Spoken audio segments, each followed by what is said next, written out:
Hello friends, welcome back to my channel. আশা করি সবাই ভালো আছো, আমিও ভালো আছি। তো বেচুর নাকে ফোড়া হয়েছে, ঠান্ডায় হয়েছে মনে হয়, কারণ নাকে সেঁক দিচ্ছে। তাতে ফোড়া আরাম পাবে কি পাবে না জানা কথা নয়, তবে নাকে ফোড়া হলে নিঃশ্বাস নিতে কষ্ট হয়, সেটা বোঝা যাচ্ছে। আর নাক গেছে ফুলে, গলা গেছে ভারী হয়ে, কথাও হয়েছে মোটা। বোঝা যাচ্ছে আমাদেরও কিন্তু গলা ভারী এই সর্দির কারণে। যাই হোক, দেখো, সবারই সর্দিতে কিছু না কিছু প্রবলেম হয়েছে। তো বেচুর প্রবলেমটা এখন বেশি। নাকে ফোড়া এটা কিন্তু একটুখানি মারাত্মক ব্যাপার। মানে ফোড়া ফাটলেও বিপদ, আবার না ফাটলেও বিপদ। দুদিকেই আরকি বিপদ। মানে এখন ওয়াইটিতে যেটা চলছে, কন্ট্রোভার্সিয়াল জোনটাতে অনেকেই বলছে একটা কালো অধ্যায় চলছে। শুনলাম একজনের কমেন্টসে। একটা সাংঘাতিক পর্যায়ে চলছে। একটা নোংরা আ ফেজ চলছে, এইসব আরকি। বা আবার অনেকে বলছে দারুণ খোলাসা হচ্ছে। সত্যিকারের একটা সাংঘাতিক ফেজ চলছে। এটা আমারও মত। কিন্তু এই ফেজটা থেকে আমরা যা জানছি এবং যা শিক্ষা পাচ্ছি সেটা কিন্তু ভবিষ্যতে অনেকেরই অনেক উপকারে লাগবে। বিশেষ করে এই বেচুর মতো ব্লগারদের তো অনেক উপকারে লাগবে। এই ধরনের পাবলিসিটি, এইভাবে ফ্যামিলি কেচ্ছাকে পাবলিকলি বাইরে এনে বিজনেস করে সেখান থেকে ভিউজ কামিয়ে টাকা রোজগার করার যে একটা কনসেপ্ট, এইটা কিন্তু অনেকেই আর এপ্লাই করতে চাইবে না। কারণ যে ফ্যাসাদে বেচু পড়েছে সেটা তো নিজের জন্যই পড়েছে। দেখো, আমি ১ম থেকে একটু শুরু করি। মানে একদম ১ম থেকে। সেটা হচ্ছে তোমার বেচুর ঘটনার একদম ফার্স্ট যে জিনিসটা আমরা দেখেছিলাম, সেটা আমরা কি জানতে পারতাম যদি বেচু না জানাতো?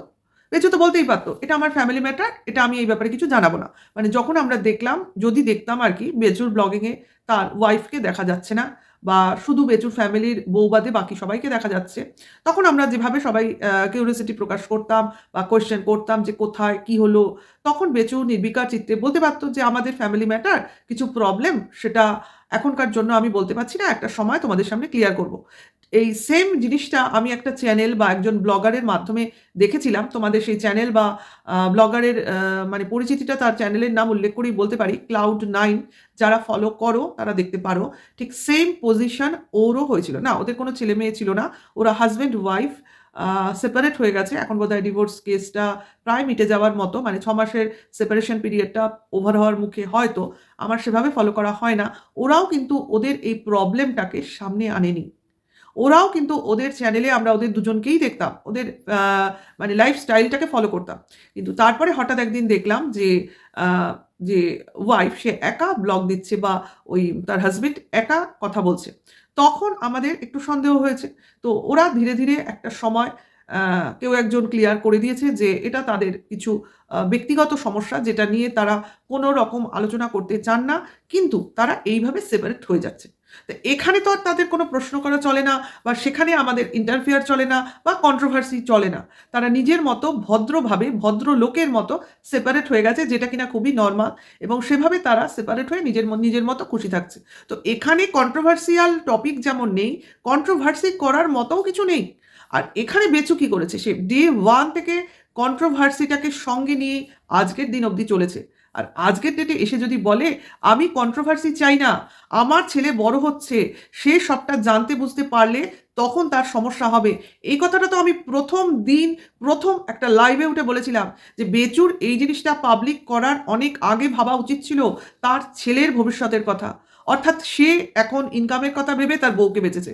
কিন্তু একটা সময় ছেলে যখন বড় হবে, তখন ছেলে তার মাকে যেরমভাবে প্রশ্ন করবে, অপোনেন্টরা যেভাবে বলে যে মাকে ছেলে প্রশ্ন করবে, কেন সে তার ছেলেকে ছেড়ে গেছে? ঠিক সেরমভাবেই ছেলেও প্রশ্ন করবে বাবাকে যে, "তুমি কি করেছো?"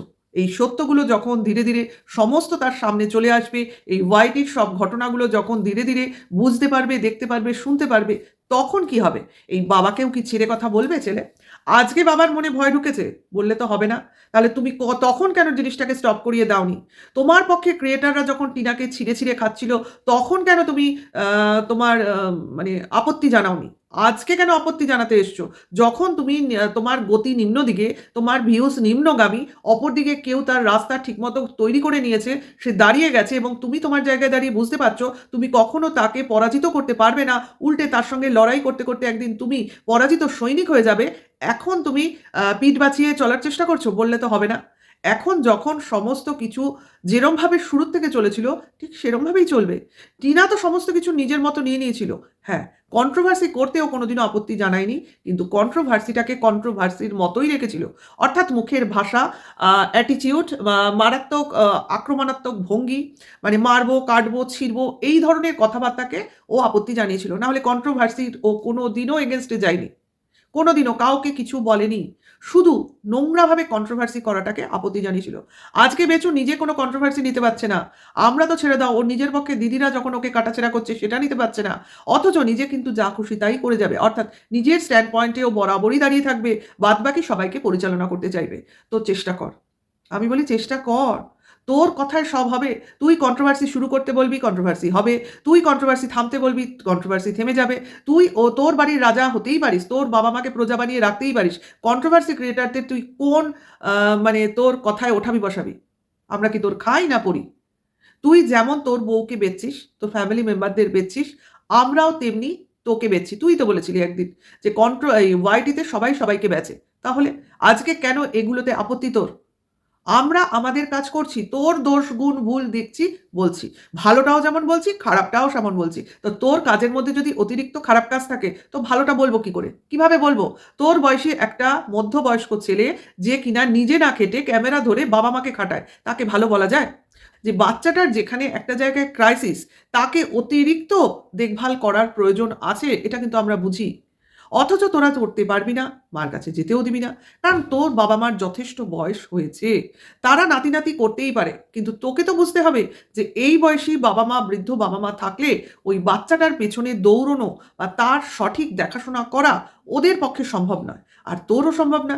কারণ তুই তো সারাক্ষণ বাচ্চা কোলে নিয়ে বসে থাকবি না। তোর তো আদার্স কাজকর্মও আছে, তাই না? সেই ক্ষেত্রেই তো একটা মানে কি বলবো, যে ভালো বাবা হবে তার মনে হবে যে আমাদের ইগো আমাদের কাছে অন্তত ফর দ্য সেক অফ বাচ্চা, হ্যাঁ? চাইল্ডের জন্য অন্তত তার ভালো বেড়ে ওঠার জন্য অন্তত তার মার সাথটা আমি দিই। মার সঙ্গটা আমি তাকে দিই। কিছুদিন করে এইভাবে প্রেফারেন্সটা দিই। একবারে নিয়ে না যেতে দিই। আমার বাচ্চা আমার কাছে থাকুক, মার কাছেও কিছুদিন থাকুক। এই ধরনের কিছু টেনডেন্সি রাখি। আজকে কন্ট্রোভার্সি ভাল লাগছে না। কারণ নিজেকে নিয়ে কন্ট্রোভার্সি হচ্ছে। আর এতদিন কন্ট্রোভার্সি ভালো লেগে গেছিল কারণ অন্যকে নিয়ে হচ্ছিল। যেমন বাচ্চাটা আজকে যখন ওই স্নানের পর একটা বাড়িতে চলে গেছিল গাড়িতে করে। তখন বেচু বলতে বাচ্চাটাকে নিয়ে ঢুকছে যে, "ঠাম্মির বয়স হয়েছে। তা ঠাম্মি কি দৌড়তে পারে তোর পেছনে?" এটা কিন্তু একদম সঠিক কথা বলেছে। যেটা সঠিক সেটা তো সঠিক। যে ওই বৃদ্ধ বয়সে কারোর আ বাচ্চার পেছনে দৌড়ানো সম্ভব নয়। সেই এনার্জিই থাকে না।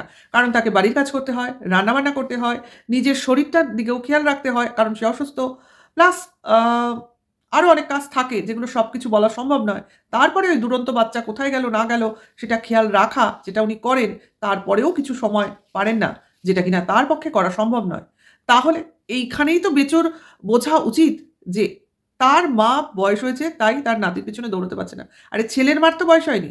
তারই তো এখন ছেলের পেছনে দৌড়ানোর কথা। তাহলে ছেলেটাকে মার কাছে ছাড় না। ২ দিন ৪ দিন এদিক ওদিক করলে কোন ক্ষতি এসে যায়? ছেলেটাও তার মাকে পায়। ছেলেটা তার বাবা ঠাম্মিকেও যেমন পায়, দাদুকেও পায়, তেমনি ছেলে তার মাকেও পায়, দাদুকেও পায়, দিদাকেও পায়। তার মামা বলেও কোনো জিনিস আছে, তাই না? তো সেই জিনিসগুলো তো সে জানুক, চিনুক, পরিচিত হোক। তা সবদিকে যদি এইভাবে আটকে রাখিস তো কন্ট্রোভার্সি কি করে আটকাবি? ওটাকে যদি আটকাতে না পারিস, ওটাকে যদি আটকে রাখিস তো কন্ট্রোভার্সি তো আটকানো যাবে না। কারণ অন্যায়ের বিরুদ্ধে প্রতিবাদ হবেই। অন্যায় দেখলে আমরা ভুল ত্রুটি দেখলে কন্ট্রোভার্সি করবই। তো সেটাই করছি।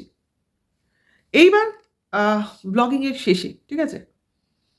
তোমার বেচু বলতে বসলো যে এমন কিছু কন্ট্রোভার্সি করা হচ্ছে যার ফলে তার মানে কেসের ব্যাপারে কিছু জটিলতা দেখা দিয়েছে। যাই হোক, কেসের ব্যাপারে কি জটিলতা দেখা দিয়েছে না দেখা দিয়েছে সেটা আমরা বুঝলেও বলতে পারবো না, বলবোও না।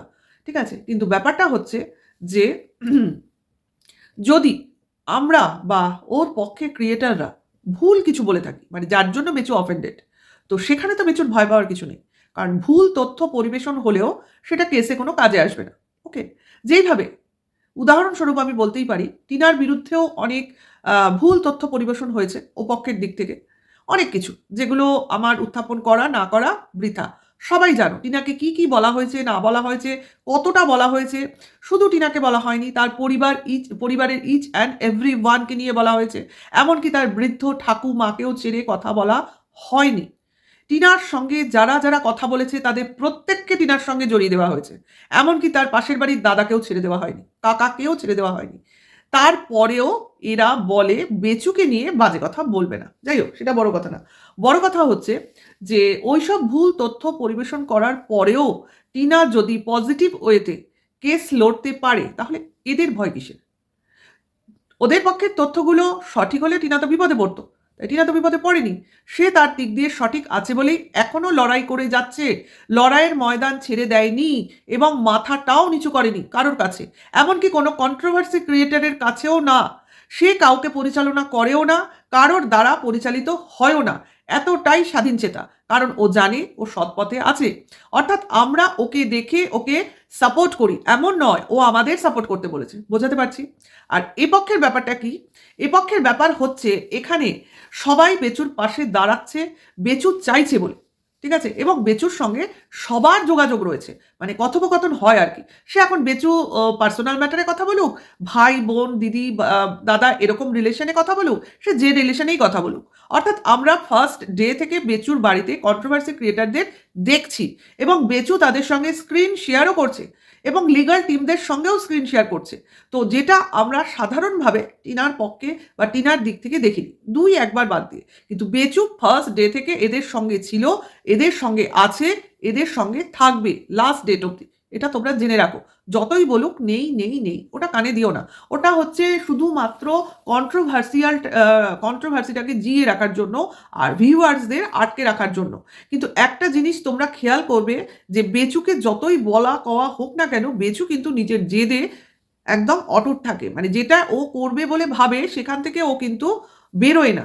ওটা ও মানে কি বলবো, অনেকটা সেই জেদি টাইপের, ওইখানেই আটকে থাকে। ভালো, একদিকে ভালো জিনিসটা, কিন্তু শেষ অবধি টিকে থাকাটাও আমরা দেখতে চাই। তো সেটা কথা নয়। তো যেটা বলছিলাম যে সেই ক্ষেত্রে টিনা যদি পজিটিভ ওয়েতে চলতে পারে, এত ভুল ভাল কথা বলা সত্ত্বেও টিনার বিরুদ্ধে, তো বেচু কেন এত ঘাবড়াচ্ছে? আমরা বা ওর পক্ষের ক্রিয়েটাররাও যদি কিছু বলে, তো বেচু সেটাকে ভুল তথ্য হিসেবেই ধরছে, কারণ বলছে ভুল ভাল বলছো, কারণ এইসব বলার জন্য কেসের ক্ষতি হয়ে যাবে। তো ভুল তথ্য বললে কখনো কোনো কেসের ক্ষতি হয় না। কাজেই যে ভুল বলবে তার ভুলটা ঠিকই ধরা পড়বে। হ্যাঁ, সেক্ষেত্রে কোনো কিছু বেচুর এসে যাবে না। কাজে বেচু এখানে ভয় পাচ্ছে নাকি ভয় দেখাচ্ছে, কোনটা ঠিক? মানে বেচু নিজে ভয় পেয়ে তবে লোককে ভয় দেখাচ্ছে, নাকি নিজে ঠিকই আছে আর লোককে ভয় দেখাতে চাইছে, কোনটা? তবে একটা কথা সত্যি যে আহ, যে আমরা যদি কোনো মিথ্যা এলিগেশন দিয়ে থাকি বেচুকে, তো বেচুর ভয় পাওয়ার কিছু নেই। বেচু ঠিকই তার কেসে ঠিকভাবেই ঠিক জায়গায় পজিটিভ ওয়েতেই দাঁড়াতে পারবে। অর্থাৎ যেটা বেচু ডিজার্ভ করে সেটা বেচু পাবে বেচুর তরফ থেকে। কিন্তু বেচু যে বলছে যে ছেলেকে আর মনে হয় আমি নিজের কাছে রাখতে পারবো না, তো এই ভয়টা বেচুর মনে ঢুকলো কেন? এটা হলো বড় প্রশ্ন। এই অ্যালিগেশনটা মানে কোন পয়েন্টের উপর দাঁড়িয়ে রয়েছে, যে পয়েন্টের উপর ভিত্তি করে বেচুর মনে হলো যে এই পয়েন্টটা দেখালে আমি আর আমার ছেলেকে রাখতে পারবো না। এটা কিন্তু বড় ব্যাপার। সেটা কিন্তু আমরা বলতে চাইছি না। তো বেচুর বলাটা বিশেষভাবে প্রয়োজন, মানে পরিষ্কার করা প্রয়োজন যে ভাই বা বোন বা দিদি, তোমরা এই পয়েন্টটাকে নিয়ে কথা বলো না।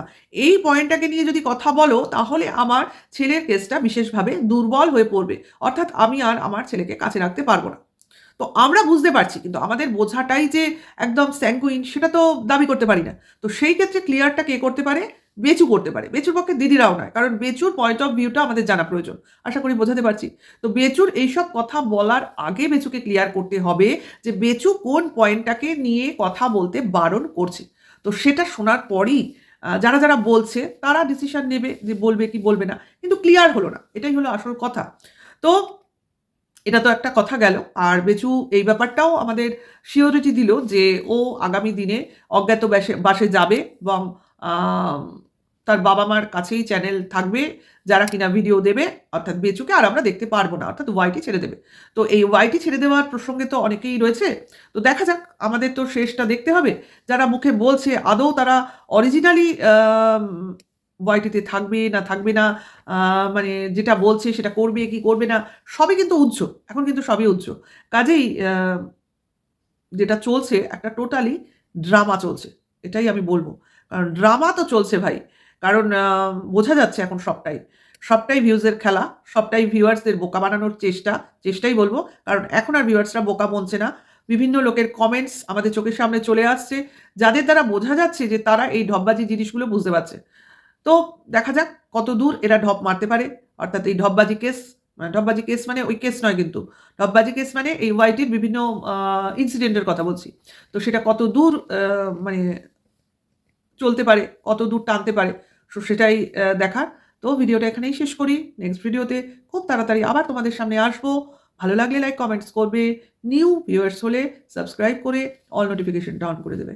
এখনকার জন্য এইটুকু। Ta ta, by.